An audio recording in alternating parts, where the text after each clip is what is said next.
3 अक्टूबर को माता कलीसिया संत मार्टिन डे पोरेस का त्योहार मनाती है। यह दक्षिण अमेरिका के पेरू राज्य के खूबसूरत लीमा शहर से आते थे।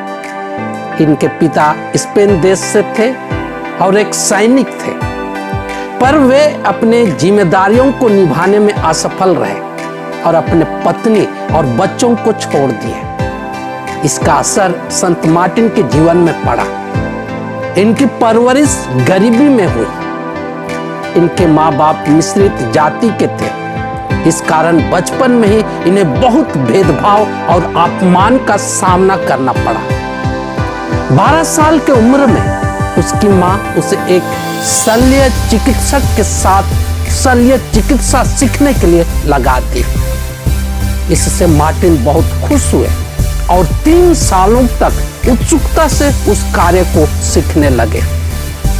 पारिवारिक स्थिति उसको प्रार्थना करने के लिए सिखाया और अक्सर वो अपना फुर्सत का समय प्रार्थना में व्यतीत करते थे और अपने मन की बातों को प्रभु को सुनाकर बड़ी राहत महसूस करते थे। उसे आध्यात्मिक किताबें पढ़ने अच्छे लगते थे। इस तरह प्रार्थना और धार्मिक किताबों को पढ़कर आध्यात्मिक रूप से मजबूत होते गए और अपने सद्गुणों से लोगों के प्रिय बनते गए।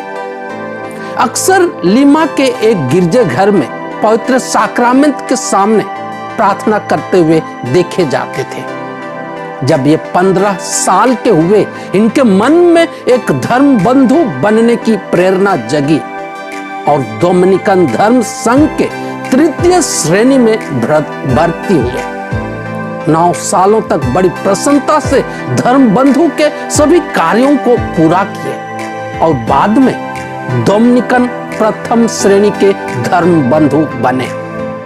अपने अच्छे आचरण से सबों के दिल जीत लिए और दिन भर रोगियों दुखियों की सेवा में मेहनत करते तथा कष्ट सहते हुए सभी कार्यों को खुशी से करते थे। देर रात तक प्रार्थना, तपस्या और धर्म ग्रंथ पढ़ते हुए अपना समय प्रभु के लिए देते थे।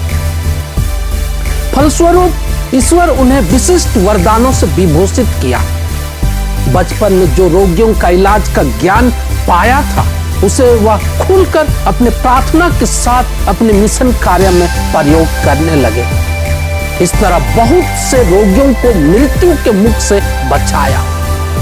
एक बार एक माला का धर्म बंधु थॉमस नाम के एक बड़ा ही सद्गुणी और होनहार नवयुवक था, जो लंबी बीमारी के बाद मर गया था और उसकी दफनाने की सभी तैयारियां पूरी हो चुकी थी। उस समय संत मार्टिन उस मृतक के कमरे में गए, द्वार बंद किया और घुटने टेक कर क्रूसित यीशु से प्रार्थना करने लगे।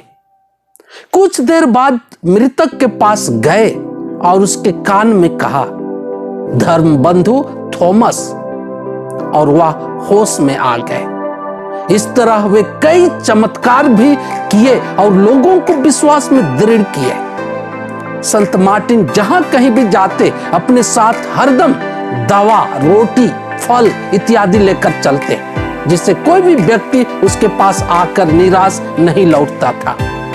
इस तरह वे उनके लिए सांत्वना और शांति के दूत बनते थे। वे हर क्षण की कीमत को जानते थे और उसे परोपकार में लगाते थे। वह उतना ही खाना खाते थे जितने से प्राण रह सके और अपने कार्यों को करने में बाधा ना हो। इस तरह वे पूरे जीवन भर दीन दुखियों एवं दरिद्रों की सेवा करते रहे और 70 साल की आयु में उसका देहांत हुआ। मरने से पहले वे जान गए थे कि उनका मरने का समय आ गया है। वे बीमारों का संस्कार बड़ी भक्ति से ग्रहण किए, अन्य बंधुओं और उपस्थित लोगों से क्षमा मांगे और अपना प्राण ईश्वर को समर्पित कर दिए। उनके जीवन काल में ही लोग उसे संत मानते थे।